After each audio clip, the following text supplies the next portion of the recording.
Jésus n'est pas seulement notre sauveur, il a encore davantage, il est le bon berger, notre consolateur, et puis il est le triomphateur, il nous accorde même sa victoire. Quand on lit l'enseignement des apôtres, ils ont enseigné les apôtres, premièrement, la justification. Christ est la fin de la loi. Celui qui croit en lui, il est juste. Pas à moitié. Il est juste. C'est la parole de Dieu qui le dit. Il est accordé encore d'autres choses en Jésus. La sanctification. C'est en vertu de cette volonté que nous sommes sanctifiés une fois pour toutes par l'offrande du corps de Jésus-Christ. Sanctifiés une fois pour toutes. Quelle grâce! Et puis c'est de parler de victoire.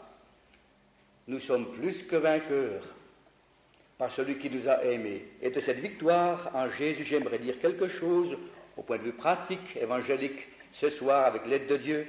Et j'aimerais lire un court passage de la Bible dans l'Apocalypse, au chapitre 12 et au verset 11.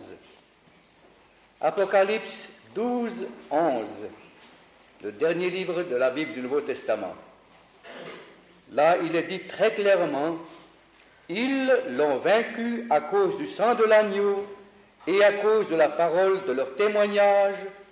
Ils n'ont pas aimé leur vie jusqu'à craindre la mort. Voilà l'enseignement de la parole de Dieu. Évidemment que la victoire est un don de Dieu, c'est une grâce. Par nos propres efforts, on ne peut pas vaincre. Je ne sais pas si vous connaissez un petit peu notre pays de Suisse. Nous avons quelques lacs là, en Suisse. Il y en a un qui s'appelle le lac de Thun. Et puis au bord de ce lac de Thun, il y a une petite ville qui s'appelle Spitz. Spitz. Et un soir, 4 pauvres buveurs d'alcool se trouvaient à Spitz, c'était déjà passablement tard, puis il n'y a plus de train pour rentrer à la maison, dans leur ville. Alors ils ont pensé, puisqu'il y a un lac, on va y aller en bateau. Il faut que ça serve à quelque chose, les bateaux. Puis ils sont partis en bateau, depuis Spitz contre Thun. Ils ont ramé. Ils en ont mis un coup. Ils ramaient, puis ils transpiraient. Finalement, au bout d'un certain temps, ils ont dit, où est-ce qu'on est? Il y a longtemps qu'on doit être à Thun, arrivé. Puis ils ont regardé, puis ils étaient encore à Spitz. Qu'est-ce qui s'était passé? Ils ont oublié de détacher le bateau. Il s'agissait que d'une chose à faire, enlever la chaîne et le bateau part en avant. C'est une image de ceux qui veulent plaire à Dieu par leurs propres efforts et qui cherchent à devenir justes par des bonnes œuvres, qui veulent arriver au ciel tout seuls, sans la grâce de Dieu. Ils rament, on rame, et puis on fait faillite jour après jour, on n'a pas une vie de victoire. Ainsi, nous avons ici vu qu'on l'a vaincu, ils l'ont vaincu à cause du sang de l'agneau, pas par nos propres efforts. C'est lui qui a vaincu sur la croix de Golgotha. Et c'est une grâce, mais il y a autre chose. Et par la parole de leur témoignage. Donc maintenant, pas seulement grâce, devoir, on a un devoir envers les perdus, vous et moi. On a tous des devoirs. Puis ils n'ont pas aimé leur vie jusqu'à craindre la mort. Sacrifice, dans ce verset. Et on a tellement d'occasions, n'est-ce pas, d'apporter son témoignage. Je me trouvais dans un train il n'y a pas si longtemps que ça, en Suisse, et vis-à-vis de moi, il y avait une jeune fille convertie, la Jeannette. Elle s'était convertie une fois. Puis elle était assise en face de moi, très triste. Ces chrétiens tristes, n'est-ce pas? Évidemment, ça ne fait pas un bon exemple, un chrétien triste. Oh, il y a de la tristesse chez les chrétiens, que ce soit pour notre professeur qui est parti, c'est aussi une souffrance. Quand on est séparé, n'est-ce pas, il y a une souffrance de la chair. Je pense que l'apôtre Paul, quand il a été battu, il a paré aux éclats. Il n'est pas dit riez sans cesse dans la Bible. Réjouissez-vous toujours dans le Seigneur, même avec les larmes. On peut se réjouir avec les larmes. Eh bien, justement, cette jeune fille était triste. Puis je lui ai dit, alors Jeannette, comment que ça va? Oh ben ça va bien. Ah oui, ah ça va bien. J'ai dit, Jeannette, là où tu travailles, là, dans ton bureau, est-ce qu'ils savent, tes collègues, que tu es un enfant de Dieu? Ah non, non, non. Ah non, ils ne savent pas ça? Ah non. Non, non, non. Je dis, mais alors, tu n'as jamais parlé de Jésus-Christ là où tu travailles? Ah non, non. Il m'a dit, vous savez, moi, je paye mes émissions de radio tous les mois, régulièrement. Je dis, mais Jeannette, je n'ai pas lu parler de la radio dans la Bible jusqu'à présent, des émissions de radio. Mais il est dit dans la Bible, celui qui croit du cœur et qui confesse de la bouche, il sera sauvé. Ça va ensemble, la confession du nom de Jésus. Celui qui n'est pas pour moi, il est contre moi dans la Bible. Jeannette, et t'as jamais parlé de Jésus là où tu travailles? Il y a combien de temps que tu es là dans ce bureau? Ben, il y a 3 ans. Et t'as jamais rien dit de Jésus? Non. Dis Jeannette, si tu continues à avoir honte de Jésus-Christ là où tu travailles, tu vas t'écrouler tout à fait au bas de l'échelle. Jeannette ne s'est pas laissée exhorter. Ah non, pas du tout. Aujourd'hui, Jeannette est mariée. Ils ont un beau logement. Ah oui. Un beau logement, des beaux meubles, frigidaire, rien ne manque, la télé, tout est là. Mais seulement, il y a tout. Puis il manque le principal, il manque la paix de Dieu dans cette maison, et prochainement, ils vont se divorcer.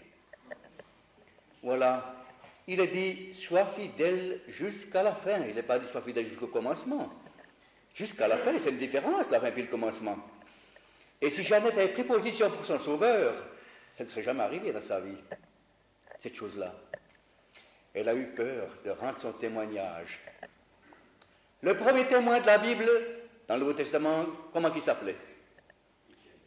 Il s'appelait, comment vous dites? Oui, Étienne. Mais j'entends encore avant. Non, il s'appelle l'autre. C'était le brigand sur la croix. Il n'avait pas de nom. Il s'appelait l'autre dans la Bible. Il y a marqué l'autre brigand. Eh bien, c'est le premier témoin de Jésus-Christ, celui-là, sur la croix, dans sa mort. Personne n'assistait le Seigneur encore que lui, l'autre. Et cet homme a été sauvé. Ce témoignage qui était agréable à Dieu, il l'a reçu sur la croix de Golgotha, l'autre. C'est aussi une bonne leçon pour nous, l'humilité. On fait des fois tellement de tapage avec des noms, quelquefois, vous ne trouvez pas? Oui, toutes sortes de tapages. Que Dieu nous garde dans l'humilité, l'autre. Et alors cette jeune fille, maintenant, elle a fait faillite. J'en ai connu une autre jeune fille. Alors cette jeune fille-là, elle allait travailler tous les matins avec le train. Ah. Et puis dans le train, elle lisait sa Bible, Martha. Elle lisait sa Bible dans le train, malgré les colibés. Il ne manquait pas, il pleuvait les colibés dans ce train, sur cette Martha. Mais Martha resta fidèle. Tous les matins, elle lisait sa Bible, ne s'occupait pas des colibés, des moqueries. Et dans ce même wagon, tous les matins, à la même place, il y avait un jeune homme. Et toutes ces jeunes filles voulaient plaire à ce jeune homme. C'est un tellement beau jeune homme. Hein. Ça donnerait comme ça un bon mari, celui-là. Hein. Alors, toutes ces jeunes filles, yeux, tes jeunes hommes, tâchaient de se faire voir, et qu'on les aperçoive. Mais ce jeune homme, lui aussi, il observait. Il observait quoi? Pas les autres qui se moquaient. Il observait Martha qui lisait sa Bible. Puis il se disait, combien de temps que ça va durer? Est-ce qu'elle va tenir le coup avec cette Bible? Puis ça a duré pendant 2 ans.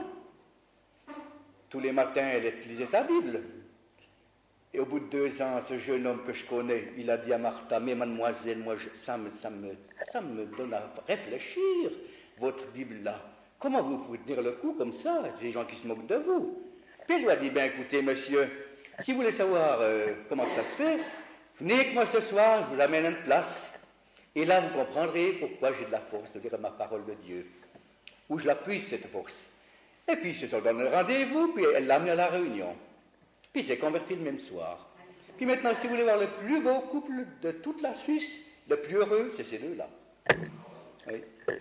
Eh bien, il s'agissait de rendre témoignage par la parole de leur témoignage. On a tellement d'occasions. Un bon mot, un mot plein d'amour, une consolation, un regard peut-être seulement, quelquefois, ça fait tellement bien.